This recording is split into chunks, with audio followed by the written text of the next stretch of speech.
எல்லோருக்கும் வணக்கம். ஆண்டாள் நாச்சியார் அருளி செய்திருக்கக்கூடிய திருப்பாவை 20வது நாள் பாசுரம். நேற்றைய பாசுரத்திலே ஆண்டாள் நாச்சியார் கிருஷ்ணன், பலராமன், நப்பின்னை முதலானவர்களை எல்லாம் வரிசையாக எழுப்பிக் கொண்டே வருகிறாள்.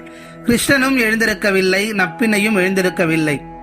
நப்பின்னை தான் எழுந்திருக்கவில்லை என்றாலும் பரவாயில்லை, கிருஷ்ணனை எழுந்திருக்க விடவில்லை. இத்தனைக்கும் முதலில் ஆண்டாள் நப்பின்னையைத்தான் பலவாறு புகழ்ந்து பேசுகின்றாள். என்னதான் அவளை புகழ்ந்து கெஞ்சியும் கேட்டும் கிருஷ்ணனை எழுந்திருக்க அவள் விடவில்லை. ஒருவேளை கிருஷ்ணனை புகழாமல் நப்பின்னையை மட்டும் புகழ்ந்ததால் அவள் இப்படி நடந்து கொள்கின்றாளோ என்று எண்ணி ஆண்டாள் இந்த பாடலில் இருவரையுமே புகழ்ந்து பாடுகின்றாள். முதலில் பாசுரத்தை பார்த்துவிட்டு வரலாம். 33 அமரர்க்கு முன் சென்று கப்பம் தவிர்க்கும் கலியே துயிலழாய், செப்பமுடையாய் திரளுடையாய், செற்றார்க்கு வெப்பம் கொடுக்கும் விமலா துயிலழாய், செப்பன்ன மென்முலை செவ்வாய் சிறு மருங்குள், நப்பின்னை நங்காய் திருவே துயிலழாய், உக்கமும் தட்டொழியும் தந்துன் மணாளனை, இப்போதே எம்மை நீராட்டேலோர் எம்பாவாய் என்பது ஆண்டாள் நாச்சியார் அருமையாக அருளி செய்திருக்கக்கூடிய 20வது நாள் திருப்பாவை பாசுரம். இந்த பாசுரத்தினுடைய விளக்கத்தை வரிக்கு வரியாக பார்க்கலாம். 33 அமரருக்கு முன் சென்று கப்பம் தவிர்க்கும் கலியே துயிலழாய். நமக்கு ஏதேனும் துன்பம் ஏற்படுகின்ற போது 33 கோடி தேவர்களுக்கெல்லாம் முன்பாக சென்று, அவர்களெல்லாம் இருந்தாலும் அவர்களுக்கெல்லாம் முன்னதாக சென்று பக்தர்களுடைய துயரை துடைக்கக்கூடிய கலியுக கண்கண்ட தெய்வமே, உறக்கத்தில் இருந்து எழுந்து வருவாயாக என்று கேட்கின்றாள் ஆண்டாள் நாச்சியார். கஜேந்திர மோட்சம் என்ற கதை அனைவருக்கும் தெரியும். அந்த கஜேந்திர மோட்சத்தின் போது எம்பெருமான் கண்ணன் நினைத்திருந்தால் யாரை வேண்டுமானாலும் அனுப்பி அந்த யானையை காப்பாற்றி இருக்கலாம், கஜேந்திரனை. ஆனால் இறைவன் தானாகவே வந்து கருடன் மீது ஏறிக்கொண்டு வந்து தன்னுடைய சுதர்சன சக்கரத்தால் முதலையை அழித்து காப்பாற்றுகின்றார். அதே போன்று திரௌபதியை அழைக்கின்ற போதும் அப்படித்தான். கிருதயவாசா என்று அழைக்கின்ற போது ஓடோடி வந்து மானத்தை காப்பாற்றுகின்றார். அது போலத்தான் பக்தர்களுக்கு, அடியவர்களுக்கு துயர் ஏற்படுகின்ற போது உடனடியாக வந்து அவர்களுடைய துயரை துடைக்கக்கூடிய கலியுகத்திலே இருக்கக்கூடிய கண்கண்ட தெய்வமாக விளங்குபவர் அந்த நாராயணன் தான் என்பதை இங்கே ஆண்டாள் நாச்சியார் பதிவு செய்து காட்டுகின்றார். அடுத்த வரிகளில் மேலும் புகழ்கின்றார். செப்பமுடையாய் திரளுடையாய், செற்றார்க்கு வெப்பம் கொடுக்கும் விமலா துயிலழாய்.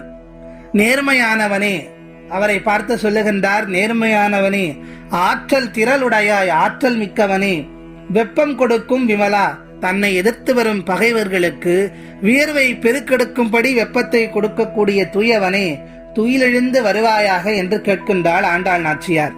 அந்த கிருஷ்ணன் தன்னை சரணடைந்தவர்களை எல்லாம் உடனுக்குடன் காப்பாற்றும் கருணை மிக்கவன். அதே சமயம் தன்னுடைய பக்தர்களிடம் விரோதம் பாராட்டுபவர்களுக்கு துன்பத்தை கொடுக்கக்கூடிய விமலனாம். அதாவது குழந்தையின் உள்ளத்தை போலவே பரிசுத்தமானவன். இப்படி போற்றுகின்ற ஆண்டாள், பொழுது விடிந்து கொண்டிருப்பது உனக்கு தெரியவில்லையா, சீக்கிரம் எழுந்து வா என்று கேட்கின்றாள். தான் இத்தனை சொல்லியும் கிருஷ்ணன் எழுந்திருக்கவில்லை. அவருடைய அரிய பெருமைகளை எல்லாம் பாடிவிட்டார் ஆண்டாள் நாச்சியார். ஆனாலும் கிருஷ்ணன் துயிலவே இல்லை. திரும்பவும் நப்பின்னையை ஆண்டாள் நாச்சியார் துணைக்கு அழைக்கின்றாள். நப்பின்னை நங்கையே, பெண்மையின் பூரணத்துவம் கொண்டவளே என்றெல்லாம் போற்றி மகாலட்சுமியாக இருப்பவளே என்பதையும் இங்கே சொல்லுகின்றாள். செப்பன்ன மென்முலை செவ்வாய் சிறு மருங்குள், நப்பின்னை நங்காய் திருவே துயிலழாய். பொற்கலசம் போன்ற மென்மையான தனங்களையும் பவளச் செவ்வாயும் சிற்றிடையும் கொண்ட அந்த நப்பின்னையினுடைய அழகை வர்ணிக்கின்றார் ஆண்டாள் நாச்சியார். பொற்கலசம் போன்ற மென்மையான தனங்களையும் பவளச் செவ்வாயும் சிற்றிடையும் கொண்ட நப்பினை பிராட்டியே, மகாலட்சுமிக்கு நிகரானவளே, துயிலெழுவாயாக என்று கேட்கின்றாள். அடுத்த வரிகளில், நீ எழுந்துட்டா மட்டும் போதாது, எங்களுக்கு அதோட கண்ணனை மட்டும் அனுப்பி வைக்க கூடாது, அதனுடன் சேர்த்து சில பொருட்களையும் எங்களுக்கு பரிசாக தர வேண்டும் என்பதை அடுத்த வரிகளில் நிறைவு வரியாக சொல்லுகின்றாள். உக்கமும் தட்டுள்ளியும் தந்துன் மணாளனை, இப்போதே எம்மை நீராட்டேலோர் எம்பாவாய். உன்னுடைய கருணை எங்களுக்கு கிடைக்காதா? உன்னுடைய கருணை மட்டும் எங்களுக்கு இருந்து விட்டால் கிருஷ்ணனுடைய கருணை தானாகவே கிடைத்து விடுமே என்று சொல்லுகின்றாள். உக்கமும் தட்டொழியும், அப்படி என்றால் விசிறியும் கண்ணாடியும். நாம் ஆலயங்களுக்கு செல்லுகின்ற போது இந்த விசிறி சேவை, கண்ணாடி சேவை எல்லாம் இறைவனுக்கு செய்வார்கள்.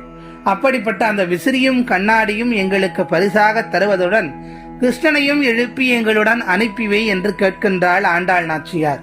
கண்ணன் தனது அடியவர்களுக்கு எவ்வளவு விரைவாக சென்று அருளை வழங்கக்கூடியவன் என்பதனையும் நப்பின்னையின் அழகையும் மிக அழகாக இந்த பாசுரத்தில் பாடியிருக்கிறாள் ஆண்டாள். அதோடு நப்பின்னையிடம் விசிறியும் கண்ணாடியும் தருமாறு கேட்கின்றாள். இந்த பாடலுடைய தாற்பயம் என்ன? விசிறி என்பது வீசுபவருக்கு மட்டுமின்றி அவருக்கு அருகில் இருப்பவருக்கும் வெப்பம் என்னும் துன்பத்தை போக்கும். அதுபோல பக்தி என்பது நமக்கு மட்டுமல்ல, நம்மை சுற்றி இருப்பவர்களுக்கும் பயன் தருவதாக இருக்க வேண்டும் என்பதை இந்த பாடலில் விளக்கி காட்டுகிறார் ஆண்டாள் நாச்சியார். அதேபோல் கண்ணாடியும் தனக்கு முன் இருக்கும் உருவத்தை அப்படியே பிரதிபலித்து காட்டுமே தவிர அந்த பொருளில் உள்ள அழகோ அழுக்கோ அந்த கண்ணாடியில் ஒட்டி கொள்ளாது. அதுபோல் நாமும் உலக இன்பங்களில் ஒட்டியும் ஒட்டாமலும் இருக்க வேண்டும் என்பதை ஆண்டாள் நாச்சியார் இந்த பாடலுடைய உட்கருத்தாகவும் தாற்பயமாகவும் நமக்கு சொல்லி அருள் செய்கின்றார். மீண்டும் நாளைய பாவை பாசுரத்தில் உங்கள் அனைவரையும் சந்திக்கின்றேன். நன்றி, வணக்கம்.